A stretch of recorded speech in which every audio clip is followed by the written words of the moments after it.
जय हिंद students, welcome back to Indore defence academy. My name is Deepesh Bhatt और मैं आपका स्वागत करता हूं पॉलिटी सीरीज़ में। हम कुछ टॉपिक्स ऑलरेडी देख चुके हैं। यूनियन एंड टेरिटरी हम ऑलरेडी देख रहे थे, इसका एक पार्ट हम कर चुके हैं। सेकेंड पार्ट में आपका स्वागत है। ठीक है, तो हमने आर्टिकल 1 to 4 ऑलरेडी डिस्कस कर लिए थे।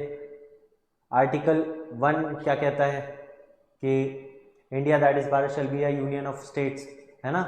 यूनियन और टेरिटरी में क्या डिफरेंस है, यूनियन ऑफ स्टेट और टेरिटरीज में क्या डिफरेंस है, ये ऑलरेडी हमने देख चुके हैं। आर्टिकल 2 क्या बात करता है कि बाहर से कोई स्टेट को इंक्लूड करना है, कोई टेरिटरी को इंक्लूड करना है, उसकी पावर पार्लियामेंट के पास है, ये बात आर्टिकल 2 करता है। आर्टिकल 3 ये बात करता है कि with in the territory of India अगर कोई स्टेट के कुछ पार्ट को मर्ज करके नया स्टेट बनाना है, या फिर किसी स्टेट के पार्ट को कम कर किया जा सकता है या बढ़ाया जा सकता है या उसका नाम बदला जा सकता है, ये सब पावर पार्लियामेंट के पास है ना। और आर्टिकल 4 बोलता है कि 2 और 3 में जो भी चेंजेस लाए जा रहे हैं वो कॉन्स्टिट्यूशन अमेंडमेंट एक्ट नहीं कहलाए जाएंगे अंडर आर्टिकल 368। ठीक है, इसकी बात करता है, मतलब स्पेशल मेजोरिटी नहीं चाहिए रहेगी उन चेंजेस को लाने के लिए, सिंपल लेजिस्लेटिव मेजोरिटी चाहिए रहेगी। 50% of the person present in voting वाली मेजोरिटी, सिंपल मेजोरिटी से लॉ पास किए जा सकते हैं अंडर आर्टिकल 2 और 3, ये आर्टिकल 4 कहता है। हमने ये पार्ट देख लिया था। फिर हम ये देख रहे थे कि उसके बाद हमने ये जर्नी स्टार्ट कर दी थी कि इंडिया का जो प्रेजेंट मैप है वो कैसे बना, स्टार्टिंग कैसे हुई, 552 रियासतें थी, उसके अंदर क्या क्या चेंजेस आए, कितने लोगों ने हमको ज्वाइन किया, कितनों ने नहीं करने का सहमति दिखाई, फिर उन लोगों ने कैसे ज्वाइन किया, रेफरेंडम के थ्रू ज्वाइन किया, मोमेंट ऑफ एसर्शन साइन किया था कश्मीर ने, है ना। और क्या बोलते पुलिस एक्शन से हैदराबाद ज्वाइन किए थे। इसके बाद हमारे यहाँ ये एक स्ट्रक्चर बना 1950 के आसपास, क्लासिफाई किया गया इंडियन कॉन्स्टिट्यूशन के अंदर जितने भी स्टेट्स हैं इनको 4 कैटेगरी में। Part A 9 governor province of British India, ठीक है, 9 governor province of British India, उनको एक पार्ट में डाल दिया। ठीक है, ब्रिटिश इंडिया के टाइम पे जो गवर्नर प्रोविंस थी उन 9 प्रोविंसेस को एक पार्ट में डाल दिया। ठीक है, फिर इसके बाद पार्ट बी में 9 प्रिंसली स्टेट विथ लेजिस्लेचर्स, ऐसे स्टेट जिनको राजा रजवाड़े राज कर रहे हैं, ऐसे 9 प्रिंसली स्टेट्स को, जिसमें भोपाल एक आता है ना। तो ऐसे स्टेट्स को, मैसूर, भोपाल, इन सबको एक पार्ट बी कैटेगरी में डाल दिया गया। Part C category, part C category में चीफ कमिश्नर प्रोविंस को इंक्लूड किया गया। चीफ कमिश्नर प्रोविंस, ठीक है, chief commissioner province and princely states, इनको इंक्लूड किया गया। और पार्ट डी में लास्ट में अकेला एक अंडमान निकोबार आइलैंड्स को डाला गया। ठीक है, तो ये एक स्ट्रक्चर बनाया गया। और फिर बहुत सारी कमिटीज़ बनी, बहुत सारी नहीं, 3 मेजर कमिटीज़ बनी थी। और इन कमिटीज़ का बनाने का रीज़न ये था कि रीऑर्गेनाइजेशन ऑफ स्टेट करना चाहिए कि नहीं, और करना चाहिए तो क्या बेसिस होना चाहिए। मतलब जो ऑलरेडी जब बने थे तो उस टाइम पे बॉम्बे एक स्टेट हुआ करता था जिसमें गुजरात, प्रेजेंट डे गुजरात और महाराष्ट्र दोनों आते हैं, तो ये एक बड़ा स्टेट हुआ करता था। अब ऐसे बहुत सारे स्टेट थे, मैसूर एक बड़ा स्टेट हुआ करता था, ठीक है, पेप्सू करके पंजाब वाला रीजन हुआ करता था, ठीक है, यूपी बहुत बड़ा रीजन था जिसमें उत्तराखंड, प्रेजेंट उत्तराखंड आता है, बिहार एक बहुत बड़ा स्टेट था जिसमें प्रेजेंट झारखंड आता है, बंगाल में बहुत ज़्यादा आते थे, असम बहुत बड़ा था जिसमें लगभग पूरा नॉर्थ ईस्ट आता था। तो इतने सारे स्टेट्स बहुत डिफरेंट स्ट्रक्चर में थे प्रेजेंट सिचुएशन से, तो उन स्टेट में बहुत ज़्यादा जगह पे डिमांड उठती थी कि हमें नया स्टेट बनाना है। तो ये 3 मेजर कमिटीज़ बनी कि नया स्टेट बनना चाहिए तो उसकी क्या डिमांड होनी चाहिए और उसका क्या क्राइटेरिया होना चाहिए, ये देखने के लिए 3 कमिटीज़ बनी थी।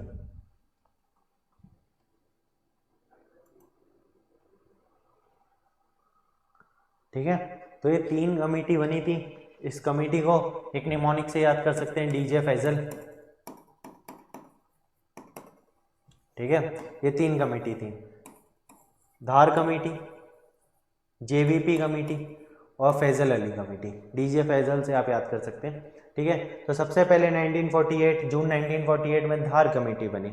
इस कमेटी ने रिपोर्ट दी, ठीक है, सेम ईयर में रिपोर्ट दे दी थी, दिसंबर 1948 में इन्हें रिपोर्ट दे दी थी। और इन्होंने बोला था कि लैंग्वेज के बेसिस पे नई स्टेट नहीं बननी चाहिए, ठीक है। मतलब न्यू स्टेट जो भी बनेगा वो लैंग्वेज के बेसिस पे नहीं होना चाहिए, क्योंकि बहुत सारी जगह पे लैंग्वेज एज अ बेसिस माना जा रहा था कि आंध्र प्रदेश के लोग बोल रहे थे कि हम तो तमिल स्पीकिंग लोग नहीं हैं, है ना, हम तेलुगु स्पीकिंग लोग हैं, है ना, और हमें मैसूर स्टेट जो कि प्रेजेंट डे तमिलनाडु है उसके साथ क्यों रखा जा रहा है, तेलुगु स्पीकिंग और तमिल स्पीकिंग को एक साथ क्यों रखा जा रहा है, उनको अलग अलग करना चाहिए। तो ये बात हुई थी, ठीक है।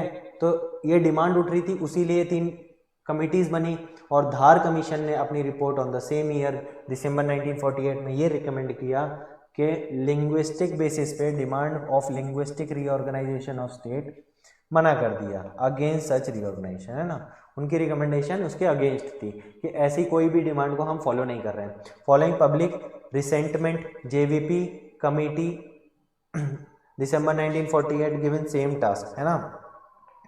जून 1948 में बनी थी और साथ ही इसी टाइम पे आसपास इनकी रिकमेंडेशन आ गई थी विद इन सम मंथ, और उन लोगों ने बोला था कि ऐसी डिमांड को हम नहीं मानते जो लिंग्विस्टिक बेसिस पे स्टेट बनाना चाहती है। लेकिन बहुत ज़्यादा डिमांड बढ़ने लग गई। एक इम्पॉर्टेंट इंसान थे पोट्टी सीतारामल्लू, उनकी डेथ हो गई, वो फास्ट एंड टू डेथ वो चले गए, बोले कि तेलुगु स्पीकिंग के लिए अलग से एक स्टेट बनना चाहिए, और फास्ट एंड टू डेथ चले गए। और उनकी डेथ के बाद बहुत ज़्यादा राइट्स हो गए और एक स्टेट बनाना भी पड़ गया था। तो इसी ड्यूरेशन में जब बहुत राइट्स हो रहे थे और ये नया स्टेट नहीं बना था, उस समय पे फिर से हमने एक और कमेटी बनाई जो कि जिसका नाम था जेवीपी कमेटी। इसके 3 मेजर मेंबर थे, जे से जवाहरलाल नेहरू, वी से वल्लभ भाई पटेल, पी से पट्टभी सीतारामैया, ठीक है। ये 3 मेजर मेंबर्स की कमेटी बनी दिसंबर 1948 में, और इन्होंने भी यही बोला कि लिंग्विस्टिक बेसिस पे रीऑर्गेनाइजेशन ऑफ स्टेट नहीं होना चाहिए, ठीक है। डिमांड फिर से बढ़ती गई। पोट्टी सीतारामल्लू जो इम्पोर्टेंट इंसान थे, एक फ्रीडम फाइटर थे और उनकी बहुत फैन फॉलोइंग थी, और वो फास्ट एंड टू डेथ गए और उनकी डेथ हो गई। इस वजह से बहुत ज़्यादा राइट्स हुए और सरकार को दबाव में आके 1953 में पहला लिंग्विस्टिक बेसिस पे आंध्र प्रदेश बनाना पड़ा।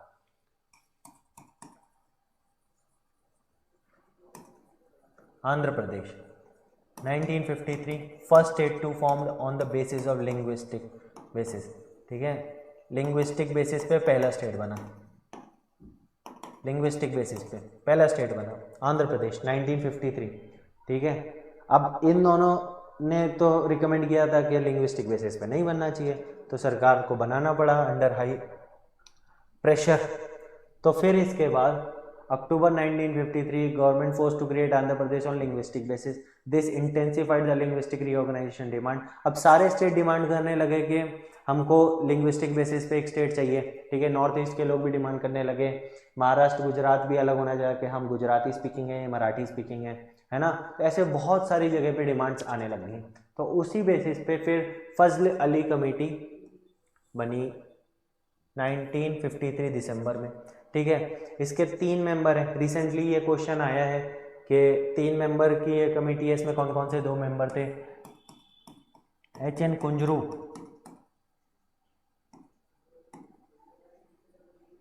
एंड पनिक्कर, KM पनिक्कर, ठीक है। ये 2 और मेंबर थे, हेड थे फैजल अली, ठीक है, फजल अली। तो और ये 3 मेंबर थे HN Kunzru and KM Panicker. ये 3 मेंबर ये इंपॉर्टेंट है ना, ये याद होना चाहिए अपने को, क्योंकि ये कमेटी इंपॉर्टेंट है, ठीक है। पहली 2 कमेटी ने तो लिंग्विस्टिक बेसिस पे मना कर दिया स्टेट बनाने के लिए। इस कमेटी ने बोला कि लैंग्वेज हो सकती है, लैंग्वेज एक क्राइटेरिया हो सकती है नया स्टेट बनाने के लिए, लेकिन इन्होंने एक स्पेशल बात बोली। इन्होंने ये बोला कि 1 लैंग्वेज 1 स्टेट का कॉन्सेप्ट को हम नहीं मानते हैं, language can B a basis for creation of new state. तो बहुत ज़्यादा बड़े जगह पे अगर एक लैंग्वेज बोली जा रही है और वो कहीं ना कहीं उस जगह को अलग करती है बाकी जगह से, तो उस बेसिस पे आप लैंग्वेज के बेसिस पे आप नया स्टेट बना सकते हो। लेकिन सिर्फ ये देखोगे कि एक लैंग्वेज और एक स्टेट होना चाहिए, तो फिर आप बहुत ज़्यादा डिवीजन क्रिएट कर दोगे, क्योंकि हमारे यहाँ हर 5 किलोमीटर में बोली चेंज होने लग रही है। तो क्या हम इतने सारे स्टेट अफोर्ड कर सकते हैं? तो साथ में language can B a basis for creation of new state, but साथ में हमें एडमिनिस्ट्रेटिव गवर्नेंस को भी ध्यान में रखना है, यूनिटी और इंटीग्रिटी ऑफ नेशन को भी ध्यान में रखना है, और इन सब चीज़ों को ध्यान में रखते हुए ही नया स्टेट बनाना है, सिर्फ लैंग्वेज बेसिस नहीं होना चाहिए, ठीक है। तो इन्होंने broadly accepted language for the reorganisation, recommended abolition of fourfold classification, इन्होंने अबॉलिश करने के लिए बोला कि ये जो अपन ने 1950 में ABCD क्लासिफिकेशन बोला है कि 9 ब्रिटिश प्रोविंशियल स्टेट, और डी में बोला अंडमान निकोबार होगा, सी में बोला कि चीफ कमिश्नर प्रोविंस होंगे, बी में बोला कि प्रिंसली स्टेट्स होंगे। तो ये जो क्लासिफिकेशन है इसको मना कर दिया, ठीक है, इसको लाने के लिए मना कर दिया, और language can B a basis, ठीक है। अब स्टेट रीऑर्गेनाइजेशन एक्ट आया 1956, इसकी रिकमेंडेशन 1955 सितंबर में आ गई थी, ठीक है, सितंबर 1955 को आ गई थी, और इनकी रिकमेंडेशन के बाद गवर्नमेंट ने स्टेट रीऑर्गेनाइजेशन एक्ट को लेके आया, ठीक है। स्टेट रीऑर्गेनाइजेशन एक्ट 1956 में आया, और 7th कॉन्स्टिट्यूशन अमेंडमेंट एक्ट जिसमें ABCD क्लासिफिकेशन को एबॉलिश कर दिया, ठीक है। Distinction between part A B state removed, AB state category को रिमूव कर दिया, पार्ट C स्टेट अबॉलिश्ड, ठीक है। Within some of them were merged with the adjacent state and the other were designated as union territories, उनमें से किसी को merge कर दिया, कुछ को यूनियन टेरिटरी का डेजिग्नेशन दे दिया, ठीक है। लेकिन पार्ट C जो कैटेगरी है उसको हटा दिया कि अब आज से part C category, part A category, part B category, ऐसा कुछ नहीं होगा, अब से 14 स्टेट कहलाए जाएंगे, ठीक है। 1 नवंबर 1956 को 14 नए स्टेट बने और 6 यूनियन टेरिटरीज बनी। यूनियन टेरिटरी ऐसी टेरिटरी होती हैं जिसको यूनियन सेंटर गवर्न करता है, ठीक है, सेंट्रली एडमिनिस्टर्ड होती हैं, वो क्रिएट हुए 1 नवंबर 1956 को, ठीक है। ये इंपॉर्टेंट है, क्वेश्चन पूछा जाता है कि after state reorganisation state present condition, after state reorganisation of state in 1956 condition क्या थी स्टेट्स की, कितने स्टेट बने गए, यहाँ पे लिख देगा 14 की जगह 16 स्टेट एंड 6 यूनियन टेरिटरी की जगह 8 यूनियन टेरिटरीज, तो एक्चुअल फिगर याद होना चाहिए कि 14 स्टेट एंड 6 यूनियन टेरिटरीज, ठीक है।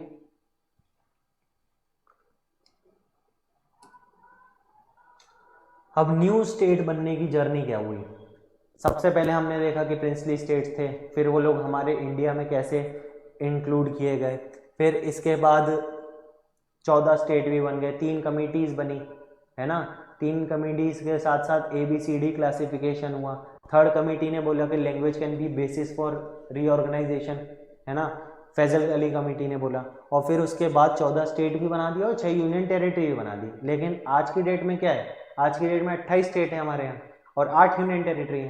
तो ये जो बाकी जर्नी है वो कैसे हुई इसके बारे में देखेंगे, ठीक है। अब 14 स्टेट में एक बॉम्बे था, और ये बॉम्बे के अंदर महाराष्ट्र और गुजरात दोनों थे, तो बॉम्बे को महाराष्ट्र रहने दिया और उसका जो गुजरात वाला पार्ट था उसको नया स्टेट बना दिया, ठीक है। तो 15 स्टेट बन गया, गुजरात एक नया स्टेट बन गया, महाराष्ट्र तो बॉम्बे को महाराष्ट्र के नाम से जाने लगा। फिर दादरा एंड नगर हवेली जो कि मुंबई के आसपास का जो यूनियन टेरिटरी का रीजन है, इस जगह पे दादरा एंड नगर हवेली है, इसको कन्वर्ट कर दिया यूटी में 1961 में, ठीक है। फिर सबसे इंपॉर्टेंट इसमें क्या है कि स्टेट्स का डेट आपको याद होनी चाहिए, स्टेट की, और आज के डेट में जो इंपॉर्टेंट यूनियन टेरिटरीज है उनका फर्स्ट टाइम कब बनी थी वो भी याद होना चाहिए, ठीक है। तो गुजरात बना है सबसे पहले 1960 में, महाराष्ट्र भी बना है, फिर दादरा एंड नगर हवेली 61, ठीक है। गोवा दमन and Diu acquired by police action, ठीक है, पुडुचेरी नहीं, गोवा दमन एंड दीव, ये कहीं ना कहीं पोर्चुगीज इन्फ्लुएंस में थे, पोर्चुगीज ऑक्यूपेशन में थे, इनको पुलिस एक्शन से छुड़ाया गया, ठीक है। और 1961 में ये यूटीज बने, ठीक है, पुलिस एक्शन 1961, और 1962 में ये यूटीज बन गए। फिर पुडुचेरी को भी 62 में बनाया गया। तो ये इंपॉर्टेंट है कि गोवा, दमन एंड दीव एंड पुडुचेरी ये तीनों 62 में यूटीज बने हैं, 1962 में, ठीक है। महाराष्ट्र गुजरात 60s में, ठीक है, और दादरा नगर हवेली 61 में, 61, ठीक है। अब नागालैंड असम का पार्ट हुआ करता था, इसको नया स्टेट बनाया गया 63 में, ठीक है। फिर हरियाणा, चंडीगढ़ एंड हिमाचल प्रदेश फ्रॉम पंजाब से ये सब जगह हटा के 66 में हरियाणा को बनाया गया, चंडीगढ़ को बनाया गया, ठीक है। चंडीगढ़ को यूनियन टेरिटरी बनाया गया और हरियाणा को बनाया गया, ठीक है। हिमाचल तो पहले यूनियन टेरिटरी था, फिर बाद में स्टेट बना है, 71 में स्टेट बना है हिमाचल। ठीक है, तो हिमाचल का 71 है, 1971 यहाँ पे लिखा नहीं है। तो 66 में हरियाणा चंडीगढ़ बने। ठीक है, हरियाणा एज अ स्टेट बना है, चंडीगढ़ यूनियन टेरिटरी बना है। फिर Manipur Tripura converted from UTs, पहले यूटी बनी थी मणिपुर त्रिपुरा और इसके बाद ये स्टेट बनी है। ठीक है, तो मणिपुर त्रिपुरा और मेघालय 1972 में बने। ठीक है,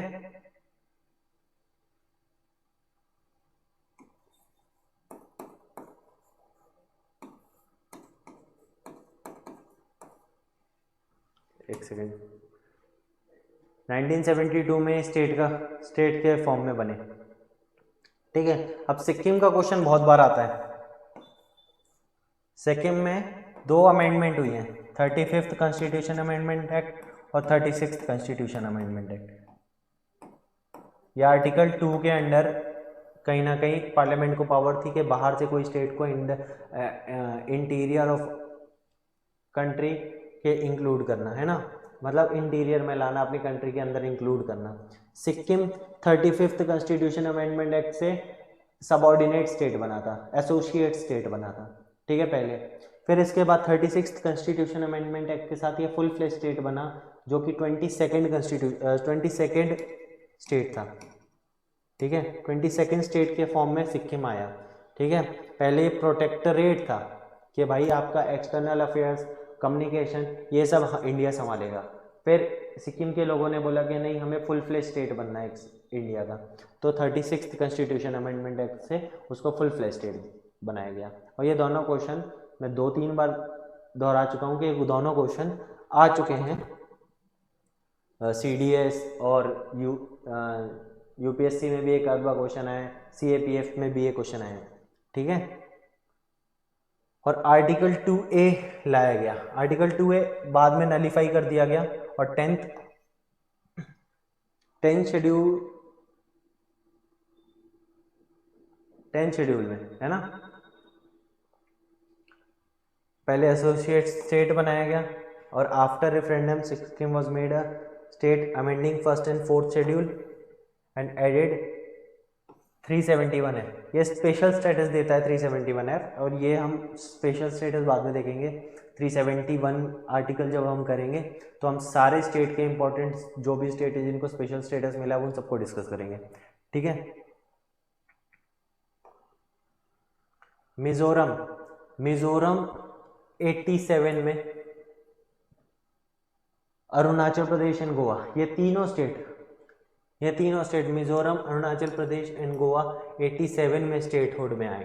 ठीक है, फिर छत्तीसगढ़, उत्तराखंड एंड झारखंड ये 2000 में आए। ठीक है, छत्तीसगढ़ 1 नवंबर 2000 को मध्य प्रदेश से अलग होके बना। ठीक है, उत्तराखंड यूपी से अलग होके 9 नवंबर 2000 को बना, और झारखंड बिहार से अलग होके 15 नवंबर को नया स्टेट बना, ये 9 नवंबर। ठीक है, Telangana created from Andhra Pradesh through Andhra Pradesh reorganisation act in 2014, 29th state बनाई है, 29th स्टेट। ठीक है,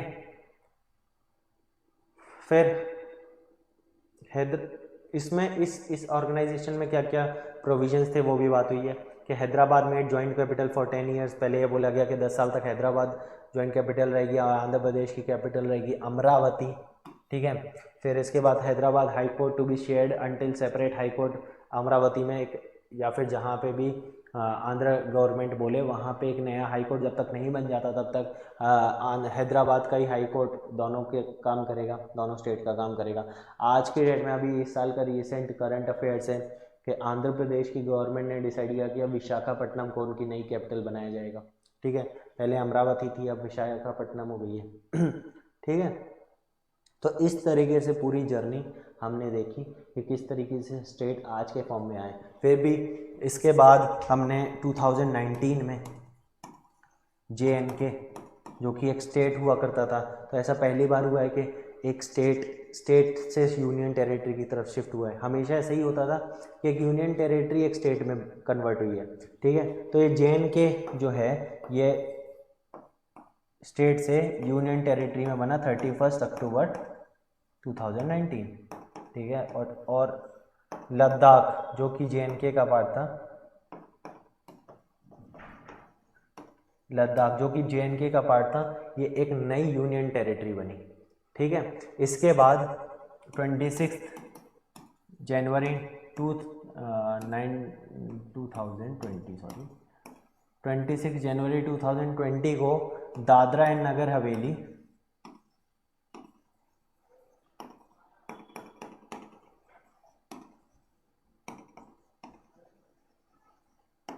एंड दमन एंड दीव इसको मर्ज कर दिया गया। ये दो अलग अलग यूनियन टेरिटरी थी, Dadra and Nagar Haveli and Daman and Diu, और इनको मर्ज करके एक यूनियन टेरिटरी बना दिया गया और इसकी कैपिटल है दमन, ठीक है। इसकी कैपिटल दमन है। तो आज की सिचुएशन में 28 स्टेट हैं हमारे पास, 28 स्टेट्स हैं एंड 8 यूनियन टेरिटरी हैं, 8 यूनियन टेरिटरी इंडिया में, ठीक है। क्या हम ये पूरी जर्नी अभी तक देख सकते हैं कि 3 कमिटीज बनी थी, 3 कमिटीज बनी थी। इसमें डीजे फैजल से हमने याद किया है, डीजे फैजल है ना, डी से धार कमेटी बनी, ठीक है, 1948 में। फिर इसके बाद जेवीपी कमेटी बनी दिसंबर 1948 में, ये जून में बनी थी कहीं ना कहीं। फिर इसके बाद फजल अली कमेटी 1953 में बनी, जिसने 55 में अपनी रिकमेंडेशन दी। फजल अली कमेटी ने इन दोनों ने बोला कि language can not be basis for reorganisation of state, और फजल अली ने बोला कि language will be a basis of reorganisation of state, but one state one language को रिकॉग्नाइज नहीं किया, है ना। तो फजल अली कमेटी, इसके 2 इंपॉर्टेंट मेंबर्स थे, K M Panikkar and H N Kunzru, ठीक है। फिर इसके बाद स्टेट रीऑर्गेनाइजेशन एक्ट आया, स्टेट रीऑर्गेनाइजेशन एक्ट आया, ठीक है, 1956, और 1 नवंबर 1956 को 14 स्टेट एंड 6 यूनियन टेरिटरीज बनी, ठीक है। फिर इसके बाद गुजरात को बनाया गया, महाराष्ट्र को बनाया गया बॉम्बे स्टेट से 1960 में। 63 में नागालैंड बनाया गया, 66 में चंडीगढ़ हरियाणा बनाया गया,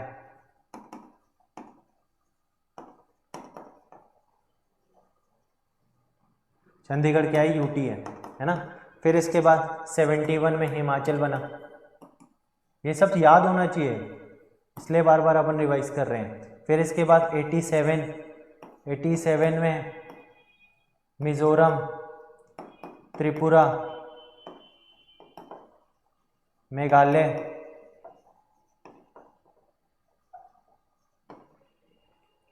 ठीक है।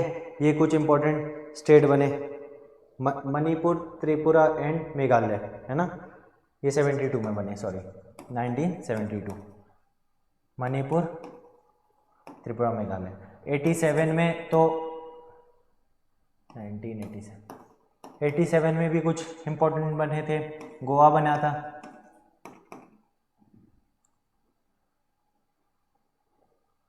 अरुणाचल प्रदेश बना था,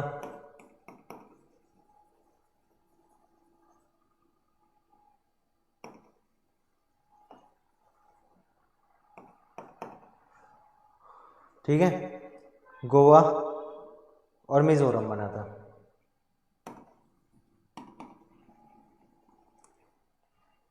ठीक है। तो ये एक स्ट्रक्चर बना था। फिर उसके बाद 2000 में 1 नवंबर को छत्तीसगढ़ एमपी से अलग हुआ, है ना। और उत्तराखंड बना यूपी से अलग होके 9 नवंबर को, और 15 तारीख को झारखंड बना। झारखंड तीनों नवंबर में ही बने हैं, लेकिन ये 1 नवंबर है, ये 9 नवंबर है और ये 15 नवंबर है। ठीक है। फिर 2014 जून के आसपास तेलंगाना बना। तेलंगाना किससे अलग होके? आंध्र प्रदेश से अलग होके तेलंगाना बना। फिर 2019 में JNK यूटी बना और लद्दाख बना। और 2020 में Dadra and Nagar Haveli and Daman and Diu को मर्ज कर दिया गया और एक यूटी बना। और इस तरीके से पूरा हमारे यहाँ 28 स्टेट और 8 यूनियन टेरिटरीज बनी है। आई होप ये क्लियर हो गया है आप लोगों को, और आप लोग इसको याद करने की कोशिश करेंगे, क्योंकि ऐसे क्वेश्चन बहुत ज़्यादा आते हैं।